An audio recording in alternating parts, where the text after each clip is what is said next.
We need only keep the coil rotating in the magnetic field to continuously induce electric voltage and current. But current produced in this fashion has an interesting feature. It is alternating. We can better understand this characteristic if we study the coil's rotation. Note that the particles flowing through the circuit represent electrons, but keep in mind conventional current flow is opposite in direction. By looking at this simple generator, we can see most current is produced when the conductor passes through magnetic lines of flux at the fastest rate. That is, the greatest current occurs when the conductor moves at right angles to the magnetic field. Then, as the conductor continues its rotation at a constant speed, it cuts through fewer and fewer lines of flux, and less current is induced. Eventually, the conductor moves parallel to the field. At this point, no current flows because the conductor doesn't cut through any lines of flux. This occurs twice in each revolution. Notice, as the coil rotates, one of its sides cuts downward through the magnetic field, causing current to be induced in one direction, while the other side is moving upward, inducing current in the opposite direction.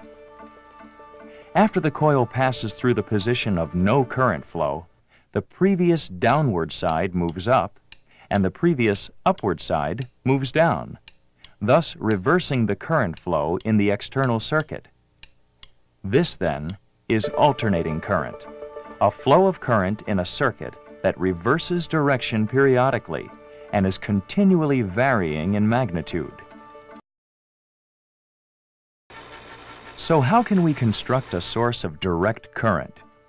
Obviously, we must find a way to maintain current flow in one direction in the external circuit.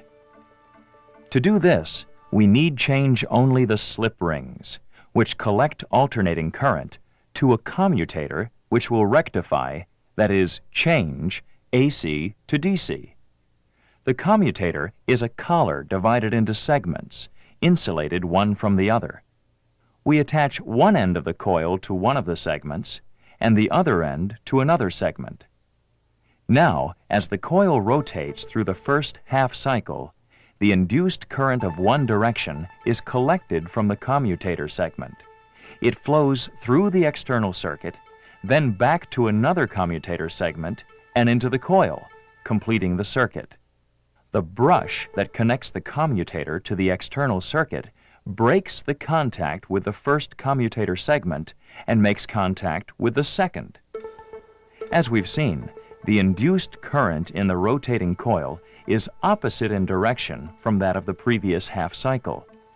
But the commutator switches the coil connections to the opposite side of the external circuit.